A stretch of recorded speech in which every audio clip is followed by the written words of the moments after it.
Question है XYZ and company close their accounts on 31st March every year.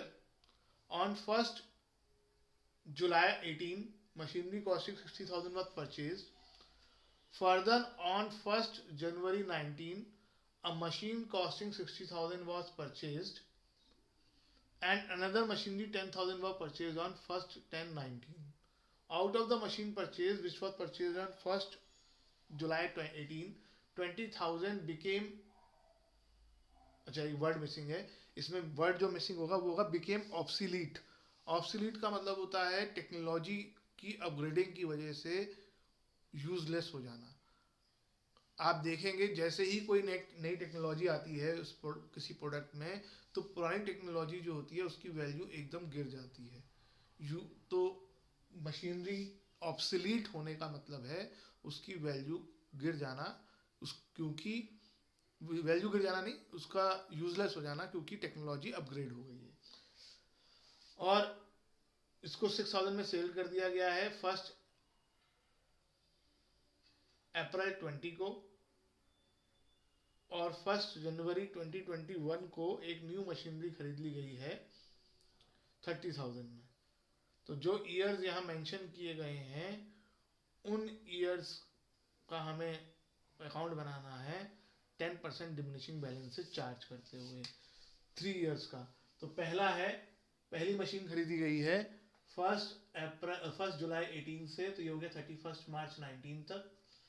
1 अप्रैल 19 से 31 मार्च 20 तक, और 1 अप्रैल 20 से 31 मार्च 21 तक.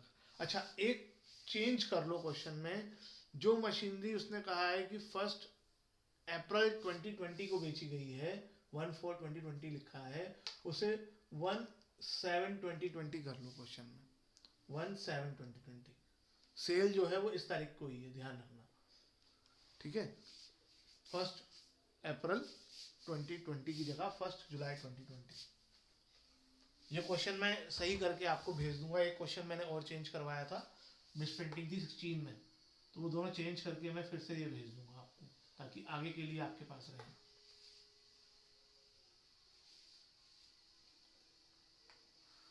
फॉर्मेट बनाओ in the books of XYZ and company.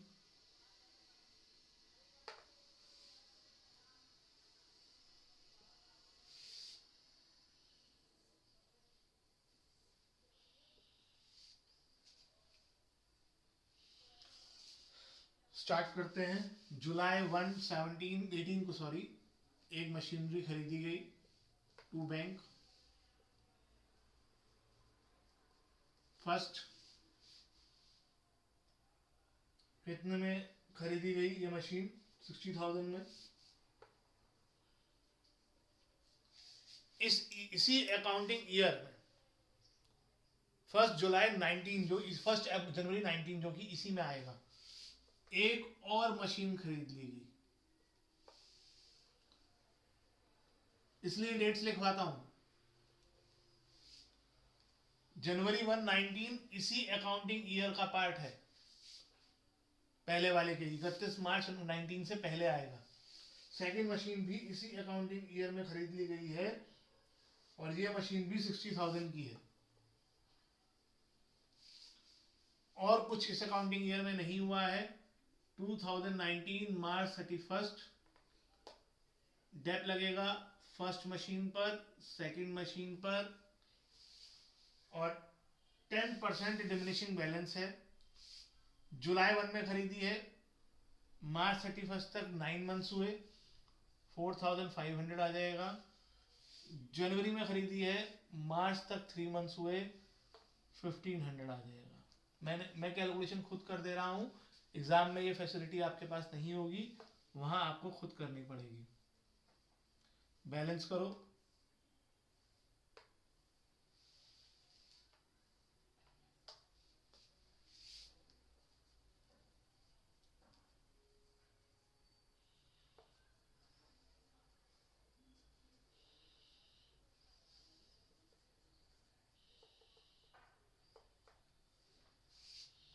$1,20,000 total हो गया. 1,14,000 आ गया। यहाँ आ जाएगा 55,500, 58,500, टोटल आ जाएगा 114,000।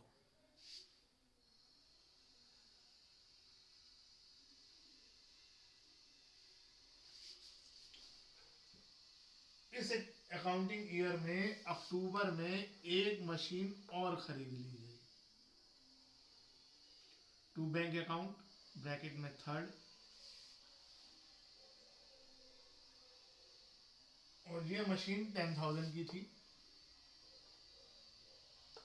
2020 मार्च 31 बाय डेप्ट first second third, diminishing balance method है, यानी इन अमाउंट्स का डेप्ट लगेगा 5,550, 5,850, लेकिन थर्ड इसी साल खरीदी है तो इसलिए इस पर 6 मंथ्स का डेप्ट लगेगा जो कि आएगा 500। टोटल करो, बैलेंस करो। देखो ये तो अब एक कॉमन चीज हो जानी चाहिए, आप लोग इन चीजों में मिस्टेक ना करें, कई बच्चे इनमें भी मिस्टेक्स कर दे रहे हैं। ये तो अब बेसिक हो जाना चाहिए इस चैप्टर का। प्रॉब्लम अगर आपको थोड़ी ध्यान देने वाली बात है, गड़बड़ होने वाली बात है, तो सेल में एक बार को आप कर सकते हो। अगर आप परचेज और डेट में भी गड़बड़ करोगे और बैलेंसिंग में गड़बड़ करोगे तो बहुत डिफिकल्ट हो जाएगा इस चैप्टर को करना।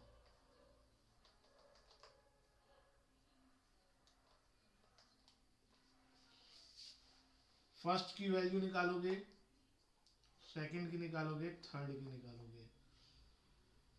फर्स्ट की आ जाएगी 49950, सेकंड की आएगी 52650,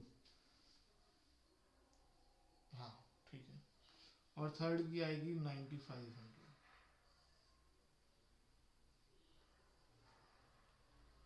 21 4 22 11 112,100। देखो अगर आप ईमानदारी से बैलेंसिंग करेंगे तो आपको पता चलता रहेगा कि यहाँ तक सही चल रहा है, कैलकुलेशन मिस्टेक नहीं होगी। सिर्फ कैलकुलेशन मिस्टेक चेक होगी।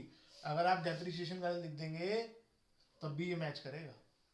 अगर आप यहाँ पे पूरे, कई बच्चे जल्दबाजी में यहाँ पे पूरे साल का डेप लिख देते हैं तब भी ये मैच करेगा, है ना। तो उसका इसका मतलब ये नहीं क्वेश्चन सही हो रहा है। इस ईयर में एक मशीन बेच दी गई, और जैसा कि मैंने आपको बताया हम क्वेश्चन के हिसाब से नहीं चल रहे हैं, हम ये कह रहे हैं कि जुलाई 1 को पहली मशीन बेची गई है, और पहली मशीन नहीं बेची गई है, पहली मशीन का एक पार्ट बेचा गया है जो 20,000 वाला था। तो बाय बैंक अकाउंट,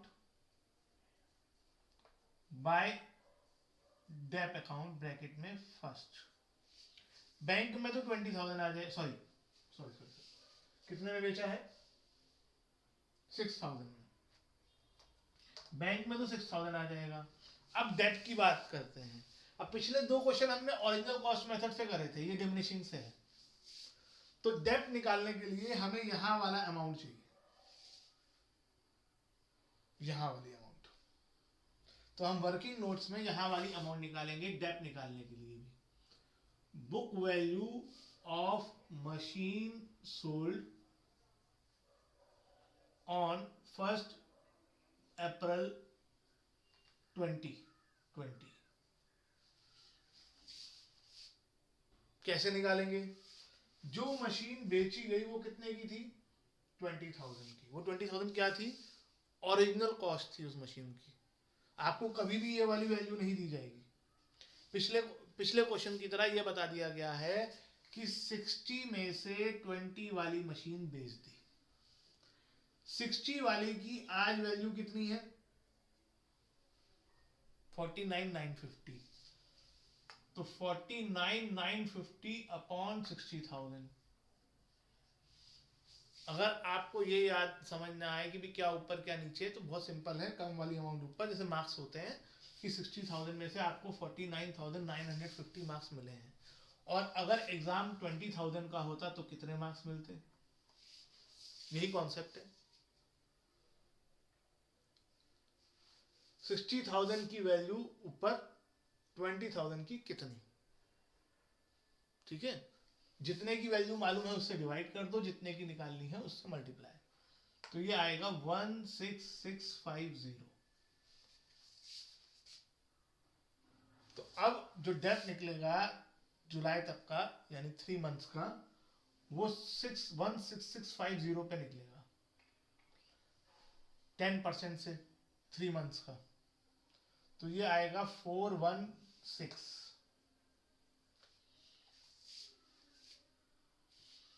अब प्रॉफिट या लॉस निकालेंगे। अब इस डिमिनिशिंग बैलेंस में ये फायदा होता है, ओरिजिनल कॉस्ट मेथड में हम डेप्रिसिएशन के लिए ओरिजिनल कॉस्ट देखते हैं और लॉस के लिए हम बुक वैल्यू। लेकिन डिमिनिशिंग बैलेंस मेथड में हम डेप्रिसिएशन के लिए भी बुक वैल्यू देखते हैं और लॉस के लिए भी बुक वैल्यू देखते हैं। तो लॉस निकालने के लिए इसको देखेंगे और इनका टोटल सिर्फ 6400 समथिंग है, तो इनका और इनका डिफरेंस निकालेंगे और लॉस आएगा by loss on sale of machinery, और ये आ जाएगा 10,234।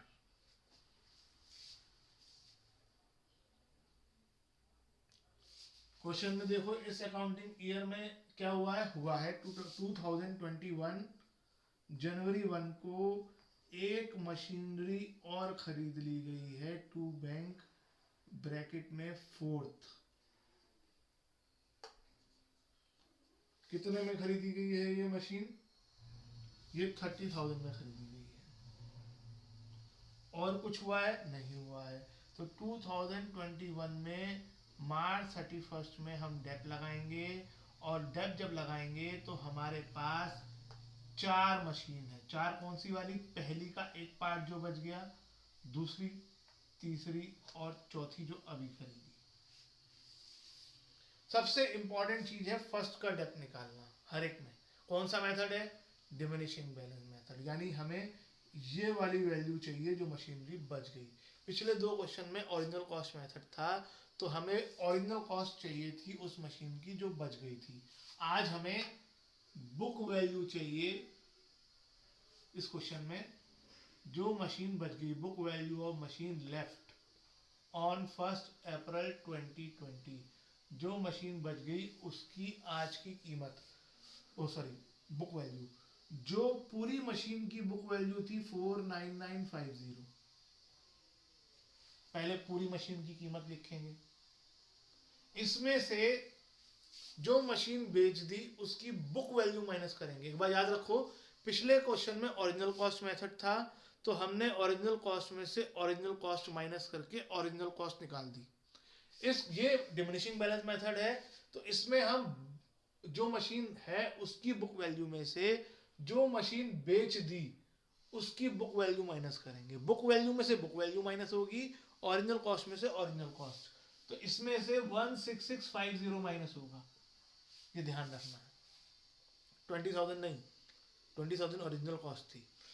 बुक वैल्यू में से बुक वैल्यू माइनस होगी, ओरिजिनल कॉस्ट में से original cost. Original cost method में हम ओरिजिनल कॉस्ट निकाल रहे थे, डिमिनिशिंग बैलेंस मेथड में हम बुक वैल्यू निकालेंगे। ये आएगा 33,300। इसका 10% हो जाएगा 3330। सेकंड का डेप लगेगा इस पर 5265, थर्ड का इस अमाउंट पर 950, और फोर्थ मशीन इसी साल जनवरी में खरीदी है, तो टाइम फैक्टर लगेगा 3 मंथ्स का, और ये आएगा 750। टोटल करके बाहर करो, बाहर आएगा 95622 10 10295। एक बार चेक कर लेना, मैंने जल्दबाजी में कैलकुलेशन करी है। 69 65, हाँ ठीक है, यही आएगा। उसके बाद इसे बैलेंस कर लोगे, और जो बैलेंस करोगे वो हमारा आंसर आ जाएगा। तो इस वीडियो को जो मैं भेजूंगा तो